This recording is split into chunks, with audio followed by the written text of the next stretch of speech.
ఎదురులేని నాయకుడు, తిరుగులేని పాలకుడు రేవంత్ రెడ్డి గారు అని చెప్పి ఆల్ఫోర్స్ అధినేత నరేందర్ రెడ్డి గారు చెప్తా ఉన్నారు. అసలు ఏంది రేవంత్ రెడ్డి గారి గురించి ఏం చెప్పిన నరేందర్ రెడ్డి గారు అనేది ఈ వీడియోలో చూసేద్దాం. ఏది ఏమైనా కూడా రేవంత్ రెడ్డి గారిని ఒక్క ముచ్చటలా చాలా గ్రేట్ అనే చెప్పాలి.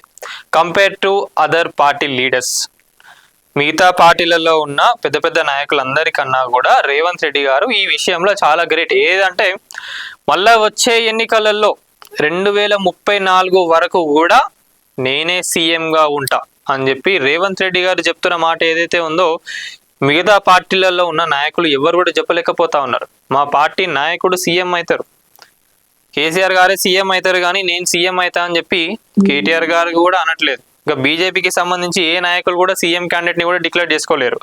ఒక నేషనల్ పార్టీకి సంబంధించి వాళ్ళు డిసైడ్ చేయాలి అసలు సీఎం క్యాండిడేట్ ఎవరు అనేది. అయినా కూడా రేవంత్ రెడ్డి గారు నేనే ఉంటా సీఎం గాని చెప్తా ఉన్నారు అని అంటే ఎంత ఫ్రీ హ్యాండ్ గా రేవంత్ రెడ్డి గారిని వదిలేసిండ్రు అంటే ఎంత నమ్మితే రేవంత్ రెడ్డి గారు అంత గట్టిగా ఉన్నారు అనేది ఒక్కసారి అర్థం చేసుకోండి. ఎందుకు అంటే ఈ రోజు ప్రజాప్రభుత్వం అధికారంలో ఉంది అని అంటే one and only Revanth Reddy గారి వల్లనే. ఎవరు అవునన్నా కాదన్నా ఇది మాత్రం నిజం. మిగతా నాయకులు సహాయపడ్డారు కాంగ్రెస్ పార్టీకి, కాదని అనట్లేదు, కానీ ఎక్కువ శాతం నమ్మింది నేను అధికారంలోకి తీసుకొస్తాను అని చెప్పింది సెంట్రల్లో వాళ్ళందరినీ కూడా నమ్మించింది కూడా రేవంత్ రెడ్డి గారే. కాబట్టి వాళ్ళందరూ కూడా నమ్ముతా ఉన్నారు రేవంత్ రెడ్డి గారు. మరి నరేందర్ రెడ్డి గారు కూడా అదే చెప్తా ఉన్నారు. ఏంది ఎదురులేని నాయకుడు రేవంత్ రెడ్డి గారు, తిరుగులేని పాలకుడు. సమకాలీన రాజకీయాల్లో సీఎం రేవంత్ రెడ్డి లాంటి నాయకుడు పాలకుడు మరొకరు లేరు. కాంగ్రెస్ పాలకుల్లో అభివృద్ధి కానివ్వండి, సంక్షేమం ఇంకా సమపాలలో తెలంగాణ ప్రగతిని సీఎం రేవంత్ రెడ్డి గారు పరుగులు పెట్టిస్తున్నారని చెప్పి కాంగ్రెస్ పార్టీ సీనియర్ నాయకులు ఆల్ఫోర్స్ విద్యా సంస్థల అధినేత వి నరేందర్ రెడ్డి గారు మన నీటిదా థియేటర్ కట్ట రాఘవేందర్ రావుతో పంచుకున్న విషయాలు ఏవైతే ఉన్నాయో అవన్నీ కూడా మాట్లాడుకుందాం ఇవాళ. అసలు రేవంత్ రెడ్డి గారు ఏం చేసిండ్రు, ప్రజాప్రభుత్వాన్ని అధికారంలోకి ఎట్లా తీసుకొచ్చిండ్రు అనే అన్ని అంశాలపైన మనం ఈరోజు మాట్లాడుకుందాం. సో ఇక గవర్నమెంట్ అన్నప్పుడు ఏదైనా కూడా ఒక పార్టీ అధికారంలో ఉంది అని అంటే 5 సంవత్సరాలలో ఇది కూడా కాదండి, టైం కావాలి దేనికైనా కూడా. డెవలప్మెంట్ అనేది ఎప్పుడు తెలుస్తుంది, మెల్లగా తెలుస్తుంది. ఇప్పుడు బీఆర్ఎస్ కూడా అధికారంలో ఉన్నప్పుడు 10 సంవత్సరాలలో మనకు ఆ డెవలప్మెంట్ అనేది ఎంతో కొంత తెలిసింది. ఇప్పుడు ప్రజాప్రభుత్వం చేస్తున్న డెవలప్మెంట్స్ కానివ్వండి, వాళ్ళు తీసుకొచ్చిన పథకాలు ఏవైతే ఉన్నాయో అవన్నీ కూడా ఫుల్ఫిల్ కావాలి అని అనుకుంటే 5 సంవత్సరాలలో కాని పని అది 10 సంవత్సరాలు కావాలి. అందుకే రేవంత్ రెడ్డి గారు 2034 వరకు ఉంటా అని చెప్పి చెప్తా ఉన్నారు. తర్వాత ఏందనేది ఎవరికి కూడా తెలియదు. ఇప్పుడు ఏంటంటే ఇప్పుడున్న రాజకీయ పరిస్థితులు కూడా కాంగ్రెస్ కు చాలా టైట్ ఉన్నదని చెప్పి చెప్తా ఉన్నారు. కానీ వన్స్ ఒక్కసారి మున్సిపల్ ఎలక్షన్స్ అయినాక అసలు రాజకీయాలు ఏందన్నది అప్పుడు తెలుస్తుంది.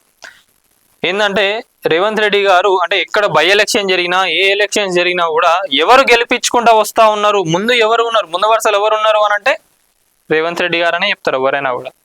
మిగతా నాయకులు ఎవరు కూడా పని చేయట్లేదు. నేను ఇది ఓపెన్ గా చెప్తున్నా. చాలా మంది కొంతమంది పని చేయట్లేదు. ఏంటంటే అధికారంలోకి వచ్చినామా, మాది పార్టీ ఉన్నదా, వెనకాల వేసుకున్నామా అన్నట్టే కొంతమంది వ్యవహరిస్తూ ఉన్నారు. వీళ్ళు ఇంకా పార్టీకి సహాయ సహకారాలు అందించకుండా ఏం చేస్తూ ఉన్నారు అంటే వెనకాల నుంచి వెళ్ళి రేవంత్ రెడ్డి గారికి వెన్నుపోటు పొడుస్తూ ఉన్నారు. ఇంత కష్టపడి ఇంత అధికారంలోకి తీసుకొచ్చినాక మళ్ళా వచ్చే ఎన్నికలలో ఇట్లా గెలవాలి అని ఆలోచించాలి కాంగ్రెస్ పార్టీ నాయకులందరూ కూడా. అట్లా ఎవరు ఆలోచిస్తలేరు కదా. మరి సీఎం రేవంత్ సర్కార్ కు 30 నెలలు కానొస్తా ఉన్నది. ఇప్పటిదాకా అటు పార్టీ ఇటు పాలన రెండు కళ్ళులాగా ముందుకు సాగుతా ఉన్నారు. ఎటువంటి సమస్యలైనా కూడా అలవోకగా ఎదుర్కొనే ధీరుడు, కాంగ్రెస్ ను ఒంటి చేత్తో అధికారంలోకి తెచ్చిన చాణక్యుడు. మొదటిసారి కాంగ్రెస్ లో నాయకులను ఏకతాటిపైకి తెచ్చి అధికారం తెచ్చిండు రేవంత్ రెడ్డి గారు అని చెప్పి చెప్తా ఉన్నారు నరేందర్ గారు. ఎన్ని ఆటుపోట్లైనా ఎదుర్కొని నిలబడ్డ వీరుడు, నాయకులను సమన్వయం చేసి పాలిస్తున్న రేవంతుడు. ఇంకొకటి ఏంటంటే రేవంత్ రెడ్డి గారి వెనకాల ఏం జరుగుతుందో రేవంత్ రెడ్డి గారికి తెలుసు. అయినా కూడా రేవంత్ రెడ్డి గారు వాళ్ళకు గౌరవం ఇచ్చి సైలెంట్ గా ఉంటా ఉన్నారు. అది రేవంత్ రెడ్డి గారి మంచితనం. అది రేవంత్ రెడ్డి గారి మంచితనం. ఇంకొకటి ఏంటంటే రేవంత్ రెడ్డి గారు వెనకాల ఏం జరుగుతా అన్నది, ఏ నాయకులు ఎవరెవరు వెన్నుపోటు ఓడుద్దాం అనుకుంటున్నారు రేవంత్ రెడ్డి గారికి అనేది కూడా రేవంత్ రెడ్డి గారికి తెలుసు. అయినా కూడా సైలెంట్ గా ఉంటా ఉన్నారు. ఎందుకంటే పార్టీని కాపాడుకోవాలి. అది రేవంత్ రెడ్డి గారి మంచితనం. దాన్ని చాలా మంది కూడా అలుసుగా తీసుకుంటా ఉన్నారు. అది ఇప్పటి కాకుండా తర్వాత అయినా కూడా వాళ్ళకు మోసం జరుగుతుంది. కానీ అదే అంటున్నా, ఏంటంటే ఇన్ని సంవత్సరాల తర్వాత ప్రజాప్రభుత్వం అధికారంలోకి వచ్చినాక ఇంకా సీట్ల కోసం కొట్టుకుంటా ఉన్నారు. ఎవరెవరికైతే హామీలు ఇచ్చిండ్రో వాళ్ళందరికీ 1 by 1 గా రేవంత్ రెడ్డి గారు సెట్ చేసుకుంటూ వస్తా ఉన్నాడు, తీరుస్తా ఉన్నాడు అవన్నీ కూడా. నమ్మిన నాయకులను నమ్మిన వాళ్ళందరికీ కూడా న్యాయం చేస్తూ ఉన్నారు. ఏదైనా కూడా కొంచెం టైం పడుతుంది. ఏం చేయని వాళ్ళు కూడా ఈరోజు వచ్చి ఇబ్బందులు పెడతా ఉన్నారు. మరి గతంలో ఎవరికి సాధ్యం కాని విజయాలను పార్టీకి అందిస్తున్నాడు. ఎన్నికలు ఏవైనా సరే కాంగ్రెస్ జెండా ఎగురవేస్తా ఉన్నారు. నేను చెప్పింది కూడా గదే. ఎన్ని ఎన్నికలైనా, బై ఎలక్షన్స్ కానివ్వండి, ఏవైనా కూడా ఏ వచ్చినా కూడా ముందు వరుసలో ఉండి రేవంత్ రెడ్డి గారు గెలిపించకుండా వస్తూ ఉన్నారు. వేరే ఎవరు పని చేస్తలేరు. నిజంగా చెప్పాలంటే ఒక 4-5 మంత్రులు రేవంత్ రెడ్డి గారు, ఇంకొంతమంది నమ్మిన వాళ్ళు అంతే. ఏళ్ళపైన లెక్క పెట్టచ్చు మనం ఎవరెవరు పని చేస్తూ ఉన్నారు ఏందనేది. మిగతా వాళ్ళందరూ ఎవరు కూడా పని చేయట్లేదు. ఇంకోటి ఏంది, గతంలో పార్టీని పట్టుకొని ఉన్న వాళ్ళు చాలా మంది ఉన్నారు, కానీ ఏం చేసిండ్రు? ఎవరు కూడా ఏం పని చేయలే. రేవంత్ రెడ్డి గారే ముందుండి నడిపించుకొని అధికారంలోకి తీసుకొచ్చిండ్రు. అందుకే కదా రాహుల్ గాంధీ అయినా ఎవరైనా కూడా రేవంత్ రెడ్డి గారికి ఇక్కడ ఫ్రీ హ్యాండ్స్ ఇచ్చింది ఎందుకు? ఇక అర్థం చేసుకోవాలి ప్రతి ఒక్కరు కూడా. ఇక సంక్షేమంలో కాంగ్రెస్ కు కొత్త దారి చూపిస్తా ఉన్నాడు రేవంత్ రెడ్డి గారు. అన్ని వర్గాల ప్రజల ఆశీస్సులతో కాంగ్రెస్ కు దక్కేలా రాజకీయం చేస్తా ఉన్నాడు. ప్రతిపక్షాలకు ధీటుగా ఎదుర్కొంటూ ఒకే ఒక్కడుగా నిలబడతా ఉన్నాడు. ప్రతి సమస్యను ఎంతో ఓపికగా ఎదుర్కొంటున్నాడు. అధిష్టానం నుంచి పూర్తి స్వేచ్ఛను అందుకున్న ఏకైక నాయకుడు ఎవరైనా ఉన్నారు అని అంటే రేవంత్ రెడ్డి గారే అని చెప్పి చెప్తా ఉన్నారు నరేందర్ గారు. అద్భుతమైన పాలనతో తెలంగాణను నెంబర్ 1 చేస్తా ఉన్నాడు. వచ్చే ఎన్నికల వ్యూహాలతో ముందుకు సాగుతా ఉన్నారు. ఇప్పుడే ఎవరికి తెలియదు ఇంకా రేవంత్ రెడ్డి గారు ఏం చేస్తలేరేమో నెక్స్ట్ ఎలక్షన్స్ కి సంబంధించి అని అనుకుంటా ఉన్నారు. కానీ ఆల్రెడీ వచ్చే ఎన్నికలలో ఎట్లా అధికారంలోకి రావాలి, ఎట్లా గెలవాలి ఏందనే స్ట్రాటజీస్ కానివ్వండి, ఆ వ్యూహాలన్నీ కూడా ఆల్రెడీ సెట్ చేసేసుకున్నారు రేవంత్ రెడ్డి గారు. మరి వీళ్ళందరూ కూడా నరేందర్ రెడ్డి గారు కానివ్వండి, ఇంకా కాంగ్రెస్ లో ఉన్న నాయకులు ఎవరైతే ఉన్నారో వాళ్ళందరూ కూడా మళ్ళీ వచ్చే ఎన్నికల్లో కాంగ్రెస్ పార్టీని ఎట్లా గెలిపించాలి అన్న దానిపైన కూడా ఆల్రెడీ వాళ్ళందరూ కూడా రెడీ అయి కూర్చున్నారు. మరి ఇక తెలంగాణ రాజకీయాల్లో ఎదురులేని తిరుగులేని నాయకుడిగా ఎవరైనా ఉన్నారు అంటే అది సీఎం రేవంత్ రెడ్డి గారు ఒక్కరు మాత్రమే కనిపిస్తా ఉన్నారు అని చెప్పి ఆల్రెడీ మనకు చెప్పిందే కదా నరేందర్ రెడ్డి గారు చెప్తా ఉన్నారు. అందుకే తెలంగాణ ప్రజలు సీఎం రేవంత్ రెడ్డిని బలంగా నమ్మారు. సీఎం రేవంత్ రెడ్డి మాత్రమే తెలంగాణను సమస్యల నుంచి బయటపడేస్తారని బలంగా విశ్వసించారు. మెరుగైన పాలనను అందిస్తారని నమ్మారు. అందుకే గత ఎన్నికల ముందు సీఎం రేవంత్ రెడ్డి అంటే ప్రజలు బ్రహ్మరథం పట్టారు. ఆ పాపులారిటీ కాంగ్రెస్ పార్టీ అధిష్టానం కూడా కళ్ళతో చూసింది. సీఎం రేవంత్ రెడ్డి పిసిసి అధ్యక్షుడిగా ఉన్న సమయంలో చేసిన ఉద్యమాలు, పోరాటాలు కాంగ్రెస్ పార్టీ నిశ్చితంగా గమనించింది. ఆయనను పూర్తి స్వేచ్ఛతో ప్రోత్సహించింది. రాష్ట్ర కాంగ్రెస్ లో ఆనాడు ఎన్ని అడ్డంకులు ఎదురైనా సరే ఆయన సీఎం రేవంత్ రెడ్డి ముందుకు వెళ్ళడం అధిష్టానానికి బాగా నచ్చింది. ఎన్ని అడ్డంకులు వచ్చినా కూడా పట్టించుకునేది అని చెప్పి ముందుకు దూసుకుంటూ రేవంత్ రెడ్డి గారికి అది బాగా నచ్చింది అప్పుడు అధిష్టానానికి కూడా. అందుకే ఆయనకు పూర్తి బాధ్యతలు కూడా అప్పగించింది. ఇందులోనూ కాంగ్రెస్ అధిష్టానం జోకింగ్ చేసుకోలేదు. దేంట్లో కూడా అధిష్టానం అయితే జోకింగ్ చేసుకోలేదు.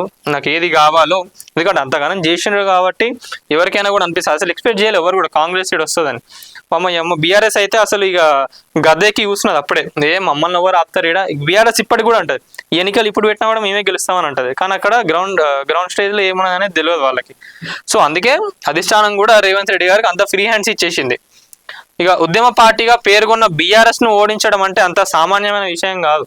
పైగా మళ్ళా కేసీఆర్ గారిని బయటికి రాకుండా చేసింది, ఫామ్ హౌస్ లో ఆడ ఊసబెట్టేటట్టు చేసింది ప్రజాప్రభుత్వం. అంత ఈజీ థింగ్స్ కాదు కదా ఇవన్నీ కూడా. రేవంత్ సర్కారు కొలువు తీరు 30 నెలలు గడుస్తున్న బీఆర్ఎస్ అధినేత బయటకు వచ్చి ఒక్క మాట కూడా మాట్లాడడం లేని పరిస్థితిని ఈరోజు సృష్టించింది ఎవరు అనంటే రేవంత్ రెడ్డి గారు మాత్రమే. మరి రాజకీయాల్లో అందరికీ సాధ్యమయ్యే పని కాదు ఇది. గతంలో కాంగ్రెస్ పార్టీ గెలిస్తే నాయకులైన వాళ్ళు సీఎం అయ్యిండ్రు. కానీ కాంగ్రెస్ చరిత్రలోనే కాంగ్రెస్ ను గెలిపించిన నాయకుడిగా సీఎం రేవంత్ రెడ్డి గారు ఈ రోజు ఉన్నారు. మరి చరిత్రను కూడా సృష్టించినట్లుండి కూడా ఆయన సృష్టించిన సునామీ కూడా అంత సులువైంది కాదు. అందులో ఆయన కష్టం ఎంతో దాగి ఉన్నది. ఆయన పడిన వేదన ఎంతో ఉన్నది. ఆయన ఎదుర్కొన్న సవాళ్ళు కూడా అనేకం ఉన్నాయి. అడుగడుగున అవాంతరాలు ఎదురైనాయి. ఇంటి నుంచి కాళ్ళు బయట పెట్టకుండా అప్పటి బీఆర్ఎస్ ప్రభుత్వం అనేక ఆకాంక్షలు పెట్టేది. పదే అరెస్టులు కూడా చేసింది. అనేక కేసులు నమోదు చేసింది. అనేక సార్లు జైలు పాలు చేసింది. మానసికంగా సీఎం రేవంత్ రెడ్డిని కుంగదీయాలని చెప్పి అనేక కుట్రలు కూడా వన్నారు. మరి అయినా కూడా అవేవి కూడా రేవంత్ రెడ్డి గారి ఆత్మస్థైర్యాన్ని దెబ్బతీయలేకపోయినాయి. ఆయన గుండె నిబ్బరాన్ని చెదరనీయలేకపోయినాయి. మానసికంగా మానసికంగా కూడా సీఎం రేవంత్ ను దెబ్బతీయాలని చెప్పి కూడా అప్పుడు బీఆర్ఎస్ ప్రభుత్వం చేయని చర్యలు లేవు. అయినా వాటిని ఎదుర్కొని నిలబడింది ఏకైక నాయకుడు ఎవరైనా ఉన్నారంటే సీఎం రేవంత్ రెడ్డి గారే. ఆయన స్థానంలో మరే నాయకుడు ఉన్నా తట్టుకునేవారు కాదు, గత ఎన్నికల్లో కాంగ్రెస్ ను గెలిపించేవారు కూడా కాదు. ఇది 100% నేను చెప్తున్నా ఓపెన్ గా, ప్రతి ఒక్కరు కూడా ఓపెన్ గా చెప్పేది అది. ఎవరున్నా కూడా ఏదో ఏమన్నా కొనియండి, కానీ వేరే ఎవరున్నా కూడా అది ఏదో సెటిల్మెంట్ కేసు లెక్క అయిపోయేది. కానీ ఎవరు కూడా కాంగ్రెస్ పార్టీని అధికారంలోకి తీసుకొచ్చేటోళ్ళు కాదు. బీఆర్ఎస్ మళ్ళీ అధికారంలోకి వచ్చేది. రేవంత్ రెడ్డి గారు ఉన్నారు, అక్కడ గట్టిగా ఫైట్ చేసిండ్రు కాబట్టి ప్రజాప్రభుత్వం ఈ రోజు అధికారంలోకి వచ్చింది. మరి అది గుర్తుంచుకోవాలి ప్రతి ఒక్క కాంగ్రెస్ నాయకులు అందరూ కూడా. లేదా వాళ్ళే కష్టపడి తీసుకొచ్చామని చెప్పి అనుకుంటా ఉన్నారు. రేవంత్ రెడ్డి గారు చెప్తేనే మీకు సీట్లు వచ్చినాయి, రేవంత్ రెడ్డి గారు అక్కడ ఉండి గెలిపిస్తేనే మీరు అందరు గెలిచిండ్రు, లేకపోతే గెలిచేటోళ్ళు కూడా కాదు ఎవరు కూడా. అదొకటి గుర్తుపెట్టుకోవాలి. అయినా కూడా తన ఒక్కడి బలమే పార్టీ విజయం అని ఏనాడు కూడా సీఎం రేవంత్ రెడ్డి ఇప్పటికీ చెప్పుకోలేదు.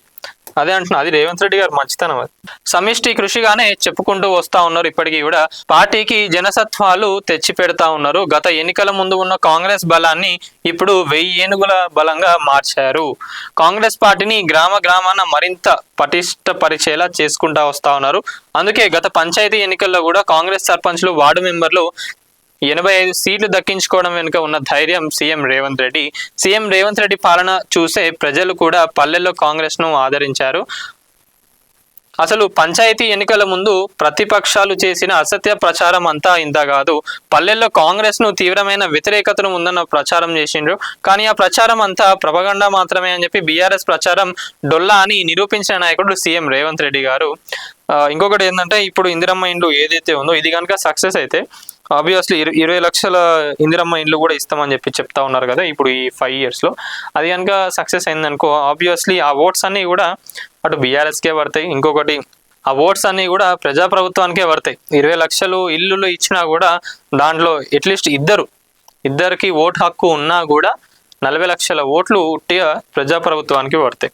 ఇంకా వాళ్ళు ఇస్తున్న హామీలు కానివ్వండి, ఇంకా మహిళలకు ఇస్తా ఉన్న ఏవైతే ఉన్నాయో ఇంకా అయింది జస్ట్ 2.5 సంవత్సరాలే. అధికారంలోకి వచ్చి 2.5 సంవత్సరాలే, ఇంకా టైం ఉన్నది. లాస్ట్ మూమెంట్లో ఏదైనా కూడా జరగవచ్చు. సీఎం రేవంత్ రెడ్డి గారు ఇంత గట్టిగా ఉన్నారు, ఇంత పర్ఫెక్ట్గా చెప్తా ఉన్నారు అంటే వాళ్ళ స్ట్రాటజీస్ ఏవో ఉంటాయి కదా. ఇప్పుడు మేబీ కొంత నెగిటివిటీ ఉండవచ్చు, బీఆర్ఎస్ కొంచెం లేస్తా ఉన్నదని చెప్పి చెప్తా ఉన్నారు. బీఆర్ఎస్ వాళ్ళందరూ కూడా మీటింగ్లు పెడతా ఉన్నారు. మళ్ళీ సాయంత్రమే వెంటనే రేవంత్ రెడ్డి గారు కూడా కౌంటర్ ఇస్తా ఉన్నారు. వాళ్ళన్నిటికీ కూడా వాళ్ళు చేసిన దానికి ఏవైతే ఉన్నాయో వాటి అన్నిటికీ కూడా కౌంటర్ ఇస్తానే ఉన్నారు. లాస్ట్ మూమెంట్లో ఏమవుతుందో ఎవరు కూడా చెప్పలేరు. జనాలది కూడా ఎట్లుంటది అంటే, ఇప్పుడు బీఆర్ఎస్ అన్న మళ్ళీ రేపు కాంగ్రెస్ అనవచ్చు, మళ్ళీ రేపు బీజేపీ అనవచ్చు, మళ్ళీ రేపు కాంగ్రెస్ అనే అనవచ్చు, చెప్పలేం. ఓటు వేసే వరకు ఎప్పుడు ఎవరు ఎట్లుంటారో ఏందనేది కూడా మనం నమ్మలేం. సో ఇప్పుడు ప్రజాప్రభుత్వం అధికారంలో ఉన్నది కాబట్టి వీళ్ళకు కొంచెం ప్లస్ పాయింట్ అవుతుంది ఏమైనా సీట్స్ గెలవడానికైనా ఏదైనా కూడా. మరి అంత గట్టిగా రేవంత్ రెడ్డి గారు చెప్తా ఉన్నారంటే ఏవో స్ట్రాటజీస్ అయితే ఉంటాయి కదా. ఇంకా రేవంత్ రెడ్డి గారు చేయాలనుకున్న డెవలప్మెంట్స్ ఏవైతే ఉన్నాయో అవన్నీ కూడా సక్సెస్ కావాలి అని అంటే మినిమం 10 years ఆఫ్ స్పాన్ కావాలి. మినిమం 10 years అనేది కావాలి. 5 yearsలో ఎక్కడ డెవలప్మెంట్ అనేది కూడా కాదు. ఎంత చేయాలనుకున్నా ఏది చేసినా కూడా కాదు. ఎందుకంటే గవర్నమెంట్ మారినాక అక్కడ ఉన్న ఫైనాన్షియల్ ప్రాబ్లమ్స్ కానివ్వండి చూస్తూ ఉన్నాం కదా మనం, ఎంత అప్పులు ఉన్నాయి ఏంది అనేది అన్నీ కూడా చూసుకోవాలి కదా. ఇప్పుడు తమిళనాడులో చూసుకున్న ఏ రాష్ట్రాలలో అక్కడ గవర్నమెంట్లు మారినాక చూసుకున్నా కూడా వాళ్ళు ఇచ్చిన హామీలకున్న వాళ్ళ అధికారంలోకి వచ్చినాక ఆ ఇబ్బందులు అనేది కనిపిస్తాయి వాళ్ళకు. అంటారు చాలా మంది హామీలు ఇస్తారు వస్తారు, కానీ ఒక్కసారి వచ్చి సీటు పైన కూర్చున్నాకనే ఎన్ని ప్రాబ్లమ్స్ ఉన్నాయి ఏంది అనేది తెలుస్తుంది. ఇప్పుడు బీఆర్ఎస్ అయినా మళ్ళీ వచ్చే ఎన్నికల్లో వాళ్ళు ఇప్పుడు హామీలు ఇస్తా ఉన్నారు. వాళ్ళు కూడా మేము వచ్చినాక అది చేస్తాం ఇది చేస్తామని మళ్ళీ వచ్చి వాళ్ళ అధికారంలోకి ఇన్ కేసు వాళ్ళు వచ్చి కూర్చుంటే చేయలేకపోతారు వాళ్ళు కూడా. ఇప్పుడు మన ఆంధ్రాలో చూసుకుందాం, 5 సంవత్సరాలు ఒక పార్టీ ఉన్నది, మళ్ళీ అక్కడ దింపేసిండ్రు వాళ్ళను, మళ్ళీ వేరే పార్టీకి ఇచ్చిండ్రు అధికారాన్ని. ఏమైంది?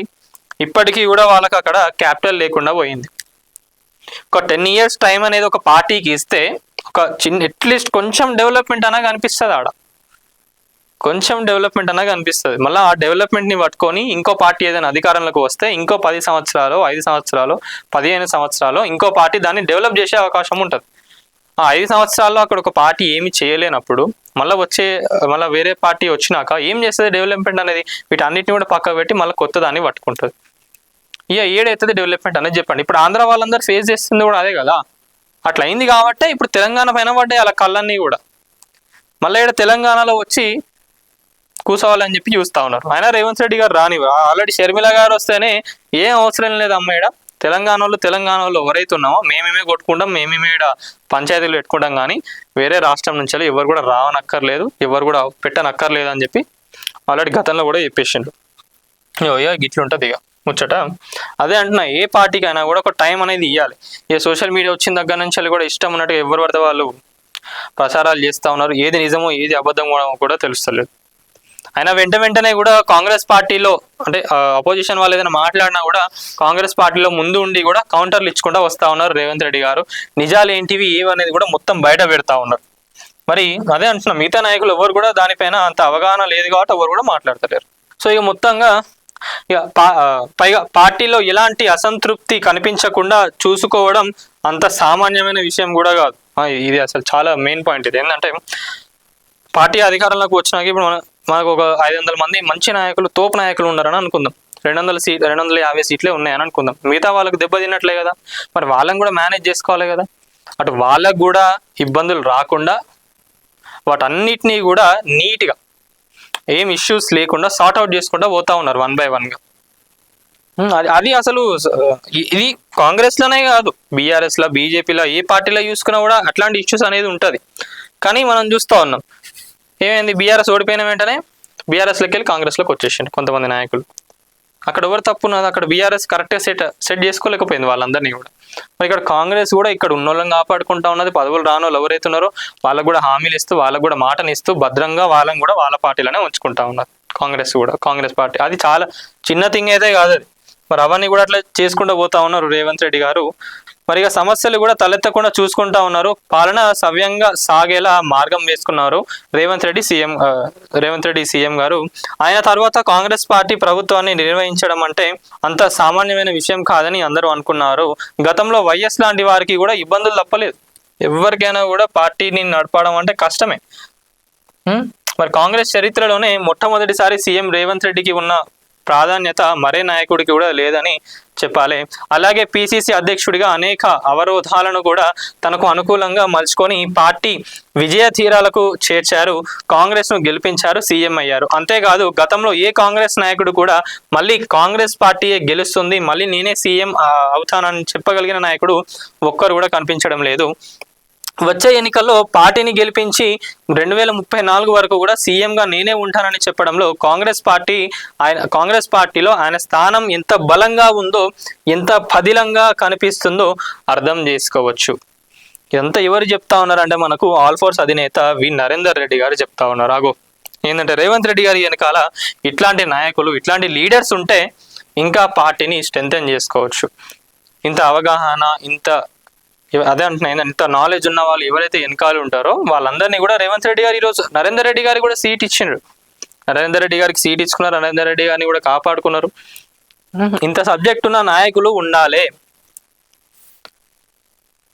ఇప్పటికీ కూడా సీఎం రేవంత్ రెడ్డి కొన్ని 10 సార్లు ఈ మాట చెప్పిండ్రు, కానీ అధిష్టానం ఏ ఒక్కనాడు జోక్యం చేసుకోలేదు. ఏది సీఎంగా నేనే ఉంటాను ఏదైతే రేవంత్ రెడ్డి గారు అంటా ఉన్నారో అన్నిసార్లు సీఎం రేవంత్ రెడ్డి గారు అన్నా కూడా మరి అధిష్టానం అయితే ఇప్పటికి కూడా ఏం జోక్యం చేసుకోవటం లేదు. ఎందుకు అట్లా చెప్తా ఉన్నావు, ఎందుకు అట్లా అంటా ఉన్నావు అని అంటే అక్కడ అర్థం చేసుకోవచ్చు ఎంత అండర్స్టాండింగ్ ఉన్నది, ఎంత బాండింగ్ ఉన్నది, రేవంత్ రెడ్డి గారి పైన ఎంత నమ్మకం ఉన్నదని. వచ్చే ఎన్నికల్లోనూ కాంగ్రెస్ పార్టీ విజయం కోసం నాలాంటి వాళ్ళమంతా కూడా రేవంత్ రెడ్డి స్ఫూర్తితో పనిచేస్తామని చెప్పి పార్టీని అధికారంలోకి తీసుకొచ్చేందుకు కృషి చేస్తామని చెప్పి రేవంత్ రెడ్డి అడుగులు వేసుకుంటూ ముందుకు సాగుతామని చెప్పి నరేందర్ రెడ్డి గారు చెప్తా ఉన్నారు. ఇది మరి రేవంత్ రెడ్డి గారి పైన ఇంత మంచిగా చెప్పిండ్రు, ఇంత అవగాహన ఉన్నది కాబట్టి ఇట్లాంటి నాయకులు రేవంత్ రెడ్డి గారు కాపాడుకుంటారు కూడా. ఇంకా ఫ్యూచర్లో కూడా మళ్ళీ వచ్చే ఎన్నికల్లో మరి నరేందర్ రెడ్డి గారు కూడా ప్రజాప్రభుత్వం వెనకాల, రేవంత్ రెడ్డి గారు వెనకాల ఉండి నడిపిస్తాం, మేము మళ్ళా వచ్చే ఎన్నికల్లో కూడా అధికారంలోకి తీసుకొచ్చే బాధ్యత మేము తీసుకుంటామని చెప్పి నరేందర్ గారు అయితే చెప్పడం జరుగుతూ ఉన్నది. మరి దీనిపైన మీరేమనుకుంటున్నారు అనేది ప్రతి ఒక్కరు కూడా కామెంట్లో పెట్టండి ఫ్రెండ్స్. ఇలాంటి అప్డేట్స్ కోసం మన ఛానల్ని సబ్స్క్రైబ్ చేయండి, అలాగే లైక్ అండ్ షేర్ చేసి కామెంట్ కూడా చేయండి ఫ్రెండ్స్. Thank you. మన నేటి ధాత్రి ఛానల్ని సబ్స్క్రైబ్ చేయండి, అలాగే మీకు నచ్చిన వీడియోని లైక్ చేసి షేర్ చేసి కామెంట్ చేయండి.